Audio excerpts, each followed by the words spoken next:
Yeah. Yeah. Yeah.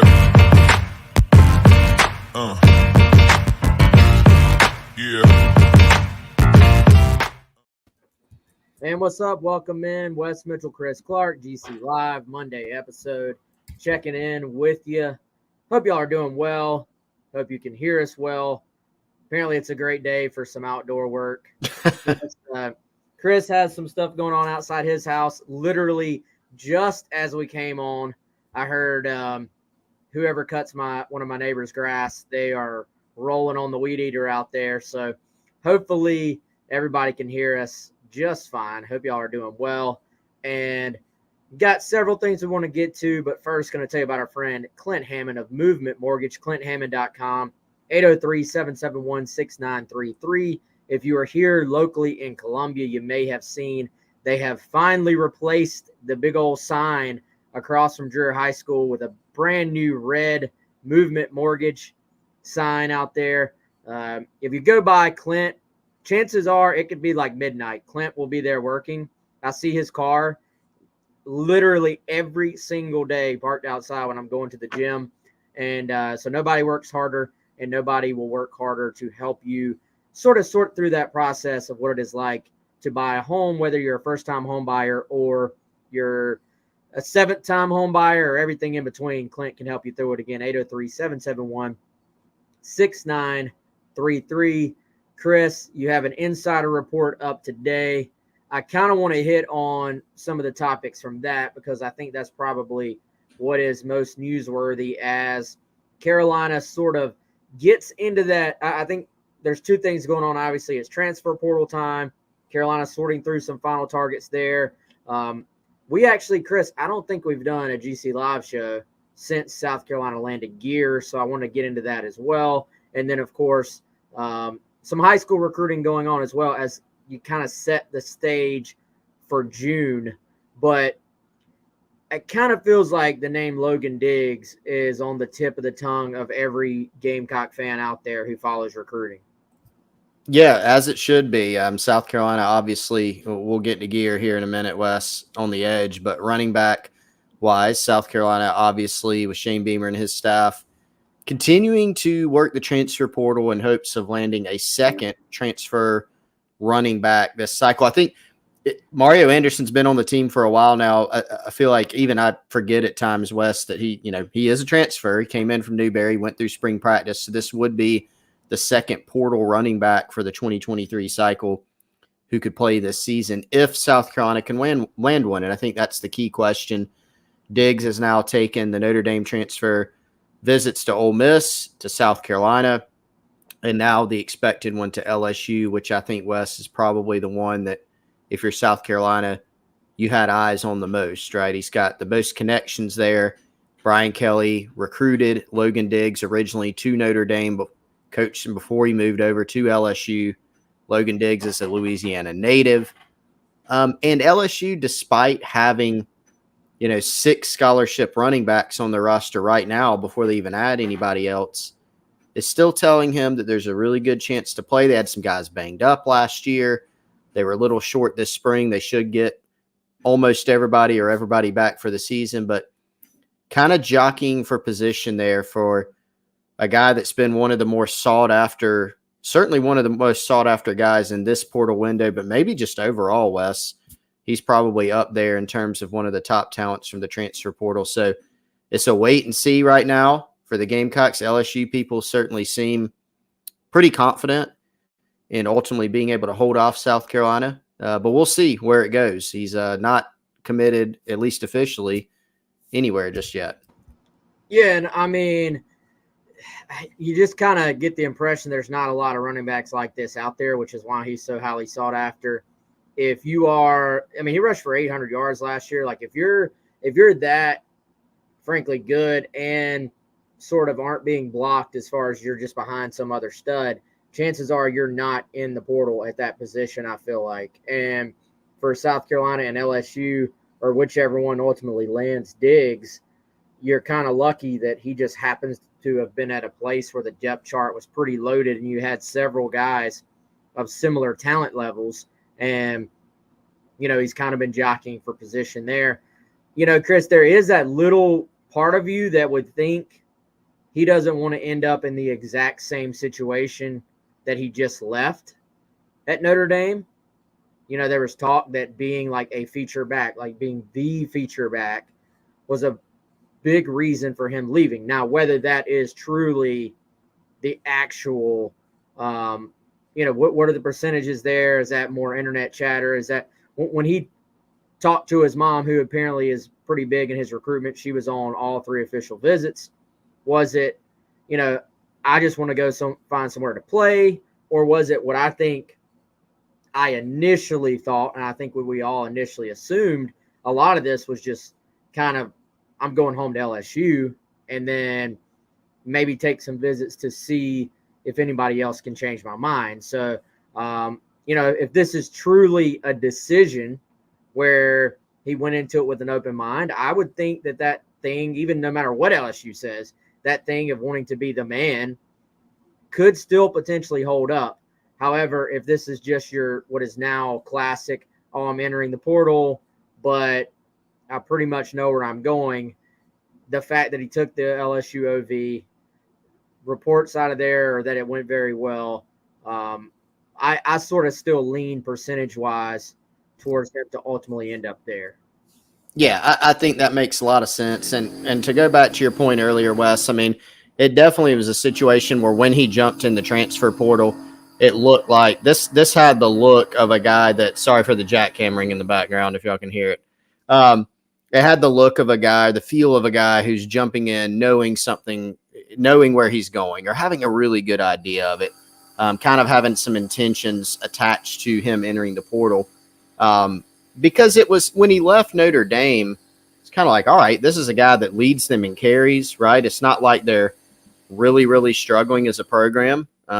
They had a pretty good year, early in the year, didn't reach expectations, but this is someone who had their longest catch of the season.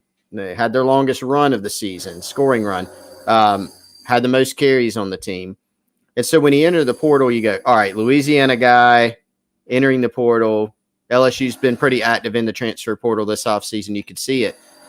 But he did enter also, Wes, with the intentions of, okay, I am going to go take some visits and see what's out there. And I think the South Carolina trip was one that really and truly gave him something to think about that. I don't think that's just lip service.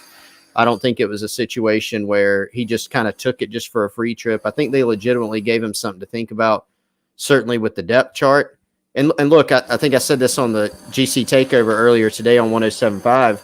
Guys that enter the transfer portal now that are leaving, they want to find places that are really good situations for them from a playing time and development perspective.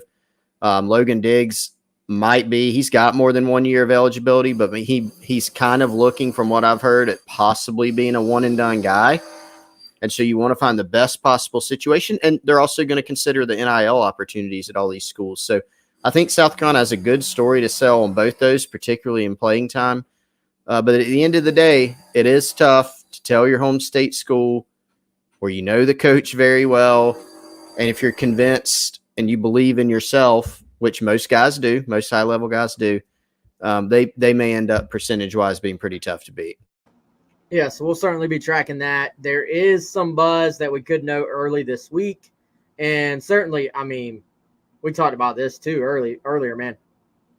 You kind of want to know one way or the other. It's kind of like, all right, South Carolina has seemed very much willing to wait on Diggs. Like, he's been that big of a target for them. However, whether you're getting him or not, you kind of want to know, all right, is this sort of box checked where you're like, all right, running back is set for the year, or are you still chasing guys? And until he makes his decision, you really don't know, obviously, if you're South Carolina, sort of where you're at on that. And, there's obviously one or two other guys that have floated around out there as potential targets. Past that, I don't know at this point what direction they will turn as far as that position goes. As far as filling the edge spot, they did take one big step towards that this past week with JT Gear, commitment from Syracuse. This one kind of, I guess you would put South Carolina in LSU's shoes if you kind of want to make an analogy there. We kind of felt like South Carolina would make a push for Gear. It made sense. He's from the state of South Carolina. They have a need at that position. We knew if the official visit last week went well that Carolina would be in a good spot. All that took place. He committed last week and really fills, I would say a huge need that we've talked about for the past like 5 months, man. Yeah, big need filler here. It made so much sense, and kind of the same, a similar situation, right, to Diggs when he jumps in the portal. You go, okay, is this LSU? When Gear jumped in, it was an even stronger, okay, is this going to be South Carolina? It just made way too much sense with the need that South Carolina has. This is a Palmetto State kid from BHP, Belton Honeypath, right down the road from where I grew up, Wes, and a kid that was talented. Out of high school, I felt based on his film and production, he had gone really, really under-recruited. I actually got to talk to his former head coach at BHP, Russell Blackston, last week and published something on Gamecock Central, and you can go check that out if you missed it. But the crux of it, Wes, was this is a guy that his senior year was during COVID, right? He got to play 6 games as a senior. He got picked for the Shrine Bowl, didn't get to play in the Shrine Bowl. And so, yeah, he had some Power 5 offers. He had some nice offers, but not maybe what it could have been, not what it should have been. And so this is a guy that South Carolina in a non-COVID world may have had in camp or may have looked at his senior film and said, we need to take this guy. Didn't happen, but now he's able to come back home. A kid that has positional versatility. He played in a 3-4 at Syracuse. He'll move out to more of a true edge, it looks like, at South Carolina, but certainly has flashed some pass rushing pop and added value because he has more than 1 year. He has 3 years, in fact, left at the college level. Yeah, and I think certainly not a finished player by any chance. I think working with Sterling Lucas, one point that coach made to you was that, it's a guy, if he can slide out to edge, maybe that fits a little bit better in a 4-man front versus playing in the 3-man front there at Syracuse. And, I think we've seen what Sterling Lucas can do in a very short period of time. So I think this is going to be one of those things where probably a best case scenario for everybody. Your South Carolina, we've talked ad nauseum about the need there. But if you're Gear, a chance to come back home, a chance to play in the SEC, a chance to get out of the snow, and just made a lot of sense on all sides. Wasn't really tough to predict or project or anything like that from a recruiting standpoint that was going to play out like this. But nevertheless, South Carolina obviously excited to have him. And, somebody asking if there's rumblings about South Carolina taking another player. I think they would love to take another player at that position. We'll certainly see what happens. But if you ask me, you certainly want another edge if you can find the right guy, and you want a running back. It kind of feels like it's died down a bit to this point, Chris, as far as other positions go. That doesn't mean if the right guy comes along, maybe there's a surprise graduate transfer who hits the portal. That doesn't mean you completely rule it out. I think there are several positions where if the right guy just popped up, you're making a phone call or you're shooting a DM, right? But I think right now, as far as known targets, known guys that they are after, known positions, it certainly feels like that edge, which again, they landed one in Gear, maybe they take another, and running back are still, it's kind of circled back to those being the 2 primary ones. Yeah, it certainly does look that way. The third one, Wes, in that mix really did look like offensive line, right? Specifically somebody at offensive tackle. And I think that kind of intensified in the midst of alongside the Jalen Nichols news that he'll be out for at least a good portion of the year, if not the entire season in 2023. That then necessitated, South Carolina taking an even stronger look. The issue is, again, we've talked about this in the past, the market for offensive linemen in the portal, there aren't many of them, particularly in this window. And so anyone that is even just a solid player tends to get 20, 30 offers. And, of course, the competition is absolutely fierce for those. And those guys, Wes, I know you've made this point, aren't even necessarily plug and play, no brainer. Like, this guy's definitely going to be your starting left tackle, you're starting anything. It may just be a guy that can compete, or even just a depth guy. And that's kind of the world you're in this transfer portal window. So there have been some that have popped up that made sense that South Carolina is engaged with, but nobody so far that they've gotten enough traction with. So I think, again, you're looking now, since the portal window has passed for undergraduates, you're looking at grad transfers, and you're looking at the other guy still on the board, and Logan Diggs as an undergrad. I think edge is still the one you look at, but you are still open to others. Wes, I think they'd be open to, say, a DB. I think they'd be open to a linebacker. But the pickings are a little bit more slim right now because you are right now in just basically strictly grad transfer mode, and then anybody who did happen to jump in the undergraduate window. Yep, and Demi Sumo Karngbae, the NC State running back, still out there as well. Yep. Haven't heard near as much on him, me personally, here lately.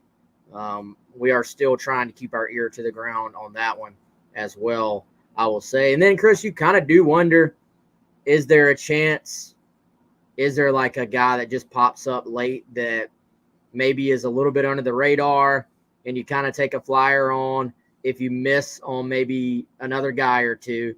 And we keep talking about it. We talked about it all offseason. Nate Atkins, how that was just kind of such a low-profile, low-key addition. Some people even had some negative takes on that, and then he ends up being one of your better players. So depending on the numbers, and somebody asked earlier, SC Scout Guy, one of our loyal watchers and listeners, and I'm not trying to avoid the question, but I am trying to avoid the question. And I say that to mean I'm not trying to avoid you, but I also feel like this is such a difficult question to answer these days. And then you have the fact of not knowing what's going to happen with the now 2 suspended players. Still 3, but one of them, obviously, and Anthony Rose, has already hit the portal. What happens with those 2 guys? Are they going to be on the roster? Are they not going to be on the roster? I actually don't know what that exact number is, at this point. So hard to say on the numbers. And, like I was trying to say, maybe things change. Maybe you have a couple of spots solidified or held off for, hey, we're going to take another edge. We're going to take a running back. And then if you don't get the guys you want, maybe you take best available, even if it is potentially, Chris, like you said, maybe it's a depth guy. Maybe it's a guy like Atkins last year. They weren't bringing in Nate Atkins to come in and start day one, even as a grad transfer guy.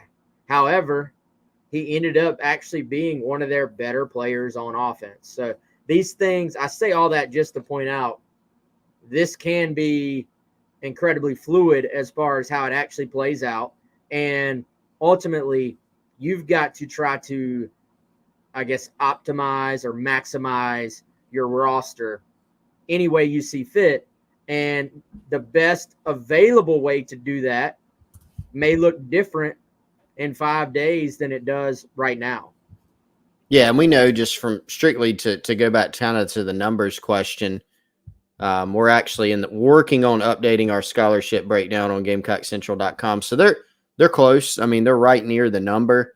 And so obviously when you have that, the number being the 85, you don't have a ton of flexibility. But we know South Carolina has a little bit of flexibility. There's still some questions out there that are not answered. I mean, Wes, they have 2 players who are still suspended right now that are scholarship players, and we do not know what will happen to those players. There can always be other things that crop up even between now and the start of preseason camp from a numbers standpoint that affect what you have. Look, the spots aren't unlimited, and it's not really reasonable to sit here and say, for multiple reasons, whether it's space, whether it's even just as simple as who's available. I don't think it's safe to say that, hey, South Carolina would add 5 guys if they could from the transfer portal. I just don't think there's any evidence that may happen. And it's not a video game. You can't just create space and roster moves. And this is still college football. You're not cutting guys just for no reason on a moment's notice, and then just bringing guys in. I mean, there's a lot more layers to it in college football. So they're tight on the numbers. So everybody that you bring in has to be a consideration of that. And that's another reason why, you talk about offensive linemen in the portal and how they're almost kind of overvalued because some of these teams need one so bad. South Carolina still can't get into the position where they're just kind of taking flyers on transfer portal guys. The numbers aren't good enough for them to be able to do that. And really, Wes, that may be a good thing. You don't want to be adding guys, especially multi-year guys, from the transfer portal that you don't feel pretty convicted about. That's not how you're going to get better as a program. Anybody you add from the portal right now needs to be a guy that's going to have a pretty substantial impact quickly and possibly a long-lasting one. And I think Jatius Gear, who we were talking about earlier, fits that mold. Logan Diggs fits that mold. Yeah, if I'm going to take a flyer on a guy, I think it's probably going to be a high upside freshman. Honestly, I know that's not cool anymore to take actual freshman high school football players. What is that? But, yeah. I'll give me a guy with some speed and some upside, and let's try to develop him in a couple of years. But out of the portal, you probably got to be a little bit more selective as far as that goes.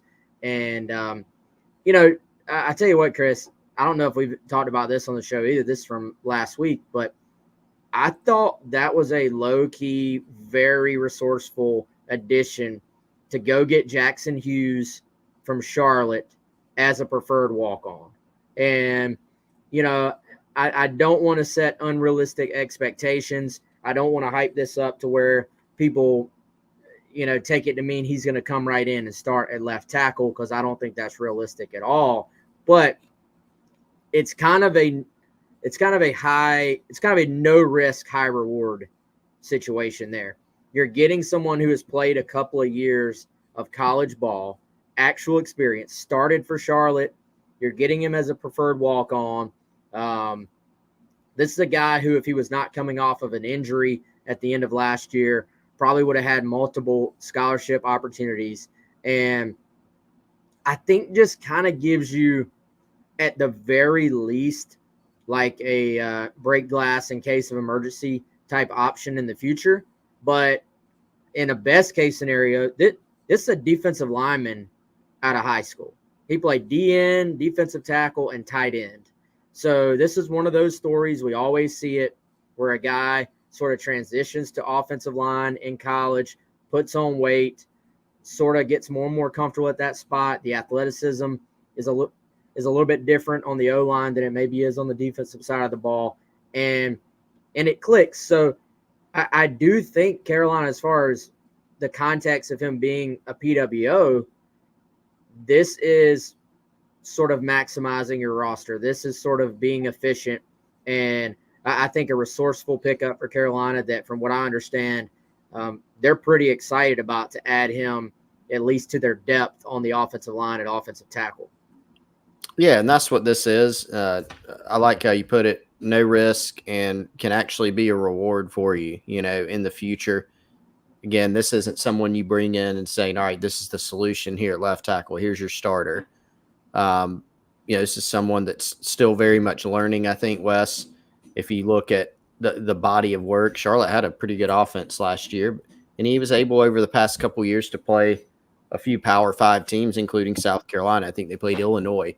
So he's seen some higher level competition, and he'll see higher level competition now every day in practice going against SEC guys. But this is someone that maybe you bring in, and he has some physical traits that maybe you feel like you can develop. And at worst, this is another guy that you can bring in and have be a practice player for you. South Carolina has another transfer working at tackle in Sidney Fugar from a smaller program, again, at Western Illinois. You've got Kaysen Henry, who's coming off a more minor knee procedure that kept him out in the spring. You got some guys you can slide out there, but you need some more options, especially just in practice purposes. Maybe this ends up being a scout team guy who gives you a really good look, but maybe he gives you a little bit more and ends up giving you some solid depth. So I thought a good move to bring in, something that ever since he hit the portal, we've been kind of lightly tracking this, Wes, and they were able to make it happen. Yeah, so a guy that, again, can add potentially some depth, potentially a guy in a couple of years who could push. We'll see. But either way, some experience and, a guy you want to add to your roster. Speaking of experience, our friends at Liberty Tax here in Columbia, they have experience doing your taxes. Tax time, tax season may be over. However, that doesn't mean that it's too early to start getting ready for next year. Or guess what? It's May 15th. If you have not done your taxes yet, you're going to need some help navigating your situation with the IRS. Give our friends at Liberty Tax a call, 803-462-5576. If you're a small business owner, or if you work from home, or if you have started a side business, anything that may trigger some tax changes, then you're going to want to be prepared for what your taxes are going to look like next year. So again, they got 3 wonderful locations in the Midlands. Give them a call, 803-462-5576. Shout out to those guys for being a sponsor on the show, actually for over a year now. So appreciate that loyalty as well. Chris, I want to talk a little bit of football on the field, non-recruiting talk. And Beamer has been doing his welcome home tour. Really has hit several places around the state of South Carolina the last 2 weeks. Was up in Charlotte as well, of course, right outside the border of South Carolina. And for the most part, from what I've seen, said pretty much similar things, said kind of the same things to the media beforehand. But I did think it was interesting. Last week, I was up in Greenville checking that out, and he told the media, without a shadow of a doubt, Marquis Anderson is going to play this year. I thought that, I don't know if it's necessarily newsy. To me, it was more of a confirmation of what we thought. But the fact that he just came out and said it was somewhat noteworthy, in my opinion.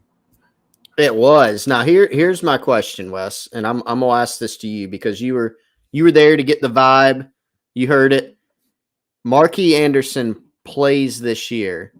Not surprised by it because the bar now for playing is a little bit lower because as a coach you can play a guy 4 games, up to 4 games, and he gets to preserve his red shirt. So my question for you now, to put you on the spot, does that mean Marquis Anderson plays more than 4 games? As in, does he have a significant role on this offensive line? Well, we're going to have to call up Shane and ask him what he really meant. I took it as he's going to avoid a red shirt this year. I agree. That's how I took it. But that's the vibe I got. I took it like, all right, yes, semantically, he could play and still redshirt. But I took it in the old school way of saying, oh, this guy's going to play this year, which used to mean, hey, he's not going to redshirt. And right. I kind of took it as in like, hey, we need him to play this year. And I don't know necessarily with what his role is going to be if you could get away with him just playing 4 games. Could be wrong, but right now, I mean, Chris, we've talked about a lot of positions where we feel better about them after the spring. And, if I'm being completely honest, I all of a sudden, with the Jalen Nichols injury, the more I just dive into the offensive line, I got some worries about that spot because I think you felt good about probably 6 guys off the bat for those 5 spots. And now you're kind of down to 5 guys for the 5 spots. And it's kind of like, all right, well, who would be next if somebody were to go down? So that's not even, let's say best case scenario. Let's say you avoid another major injury, which is, that's iffy in its own right. Yep. You don't go through an SEC football season bumping heads between offensive linemen and defensive linemen without guys getting banged up. It just doesn't happen. So let's say even best case scenario, you just have nicks, bruises, stuff like that throughout the year. Who's next? Who's 6th on that line? Who's 7th on that line? And furthermore, are they ready? Because they may be 6th or 7th because they have to be. The real question is, are they ready to go out there at this level? And I mean, dude, the more I look at it, the more Marquis could truly step into that spot as being next guy up. Yeah, and the point that you made on now having more like 5 guys for 5 spots, I think you could argue, Wes, that you have 5 guys for 5 spots and don't even have your ideal combo, right? Because I think your ideal combo is exactly what we saw at the end of last season and what we saw at the beginning of this spring, and that was having Jalen Nichols at left tackle and Ja'Kai Moore at left guard. So the idea is now that you're solving the left tackle problem by moving Ja'Kai Moore out to left tackle. Not just a crazy concept, because he can do it and he's done it before. He actually started out last season doing that before they moved him inside against Florida, starting with the Florida game last year. So you can do that, right? But that wasn't your first choice, you know? Maybe it would have been that Nick Gargiulo, I mean, maybe he wins the center job, right? And now you've got him there. Instead, now you're playing for Sean Lee and Nick Gargiulo instead of having maybe your preferred guy at one spot, or maybe even, who knows, Wes, maybe even having one of Gargiulo or Lee being at 6 guy. We don't really know for sure how it would have played out because Ja'Kai Moore missed a good part of the spring. So they really weren't full strength to be able to figure out these combos during the spring. And then you get the wrench thrown in it of Jalen Nichols going down in the spring game, which was so unfortunate. So now not only your depth takes a hit, but I think just your ideal starting 5 takes a hit. But, man, Marquis Anderson, looking at him, I mean, we watched him in high school, watched him at the Shrine Bowl I did last December, and then this spring, his movement ability is different, you know, than certainly most freshmen you see, and really just a lot of offensive linemen in college in general. This guy can really move. I think he could realistically, Wes, not necessarily now, but in the future, could probably play any of the spots along the offensive line. And so I think it's that talent, that ability to move, that versatility, and the fact that he did get to go through spring ball. If you are setting a top 8, he's definitely in it, you know, but he might end up being number 6, or maybe he ends up being even better than that for South Carolina. And I think, Wes, that would actually, this kind of just came to my mind. I would kind of put him in rare air if he was a South Carolina offensive lineman that avoided a red shirt in year 1. You don't really see that. Javon Gwynn, who just got drafted, he redshirted. Part of that was he did have an injury year 1. He redshirted. AJ Cann, who's still in the NFL, redshirted year 1. Brandon Shell, redshirted year 1. Who else? Corey Robinson. I mean, he took quite a journey to becoming the player he was. He redshirted. So this is kind of rare that you get guys that come in as freshmen and are able to play and maybe play a significant role, even if you have a team that arguably needs somebody to come in and play. Mm-hmm. No doubt. And I found myself when South Carolina originally had Isaiah Jada committed, I thought that was a little bit of a luxury take, kind of like, well, you know, do they necessarily have to have him? Now looking back, you know, he obviously ended up flipping to Colorado. That's one, you know, I think, and I have no idea how he's done there, or, you know, if he's even there yet. But that's one I think they would love to have somebody with that upside at tackle to be in the mix. But yeah, you deal with what you got, right? You go out there with what you got. We'll see. I mean, talk about a massive summer for Sidney Fugar now too. I thought that signing was more of, okay, here's a guy that's big, SEC size, has some upside, can move. You're probably saying, you know, take a year to really get comfortable at the SEC level and then push for a starting job next year. Now, you know, you're one play away from potentially being in there at left tackle. I did find it somewhat interesting. What do you read in to when I asked Beamer at the Midlands welcome home thing, how he didn't just jump on saying, hey, Ja'Kai Moore is the guy at left tackle. He sort of left it like a bunch of guys are going to compete at that spot. I think it makes sense. Beamer probably does not want. I have several thoughts on this. Beamer probably does not want the impression to be given that Ja'Kai Moore has just won that left tackle job, right? Probably a little bit of motivation within that. I also think there's some reality to it, right? Again, I'll go back to what I said earlier. In your starting five that you had last season, it's going to be different than this year because you lost 3 starting linemen, right? But one thing they were able to keep the same going into the spring was Nichols at left tackle, Moore at left guard.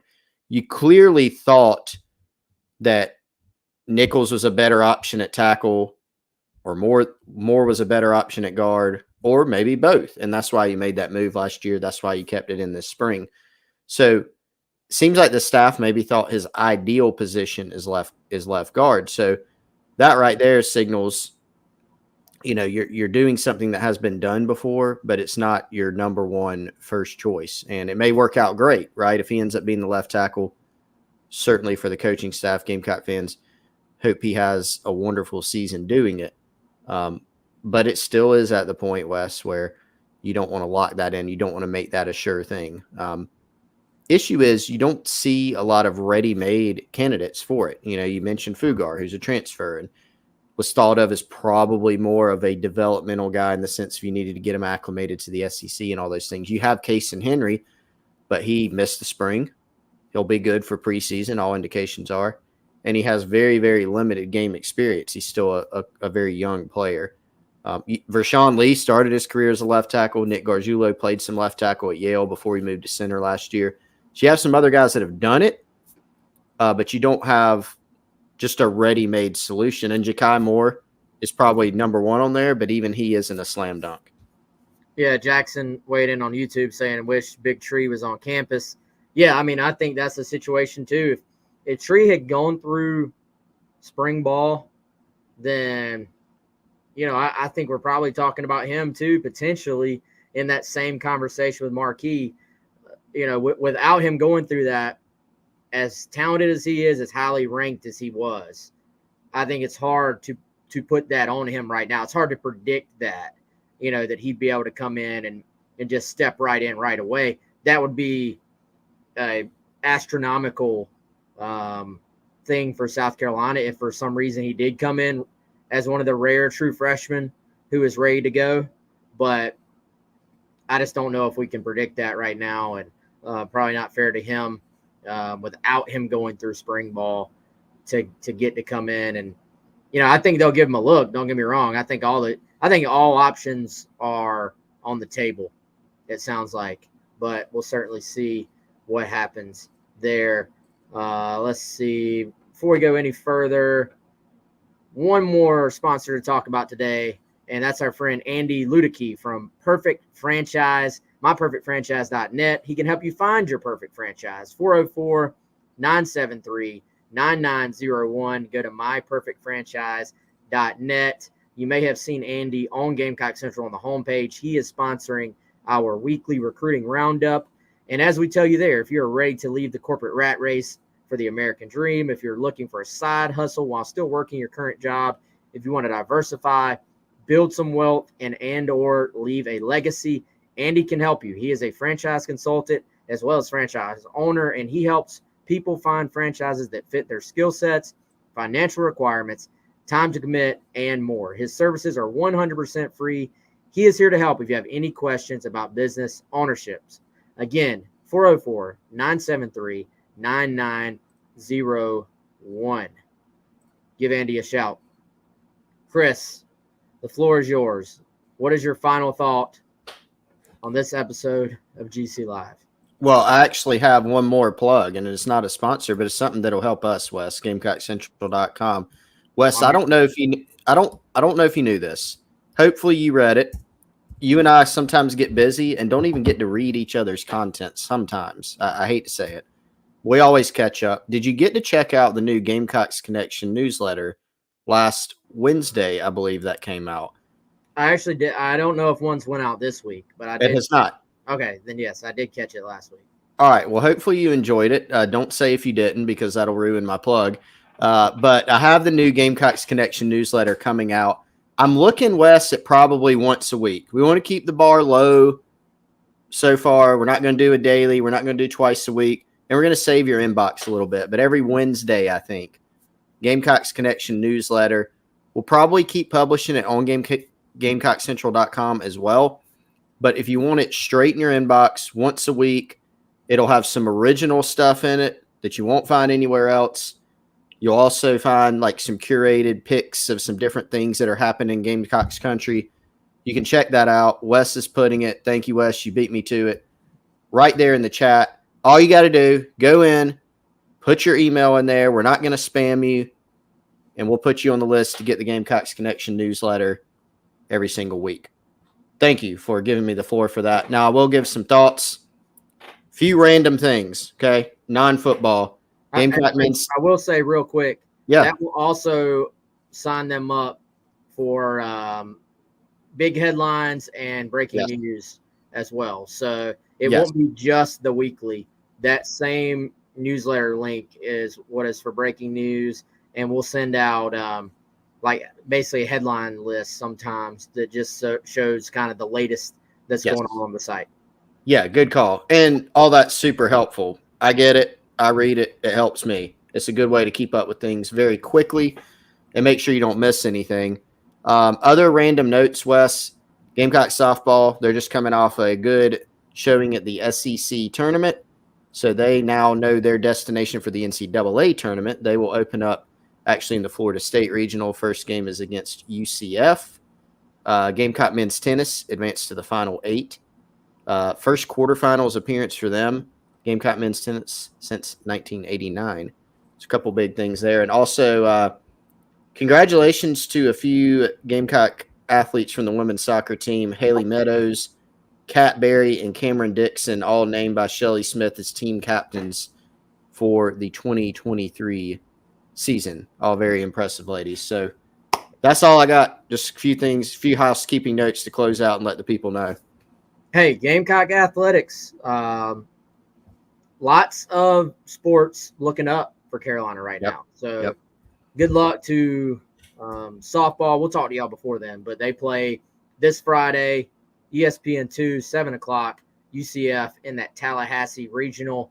That should be fun. Tell you what, if you're a baseball fan, even if you're not, but if you're a baseball fan, softball is obviously a different game. It's played a little bit differently, but if you let yourself get into it, like, it is a fun sport. Like, it is very fun to watch, very fast paced, and the level that South Carolina plays at in the SEC is insane. So I think they'll be ready for FSU. I don't know anything about FSU and what they got waiting, but Carolina, they played a grind of a schedule. So I think they'll be ready.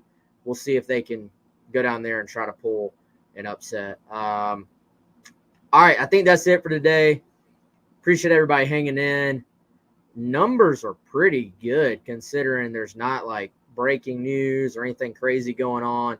So appreciate that as always. Hey, y'all hit the like button. If you're on YouTube especially, or if you're on like a podcast platform, if you're not watching us, if you're on YouTube or your podcast platform, please hit the subscribe button, or I think Apple Podcasts actually calls it follow now, maybe. Whatever you're on, hit the subscribe, the like, the follows, all that stuff, and that helps us out along the way. I appreciate everybody being active in the chat. For Chris, I'm Wes.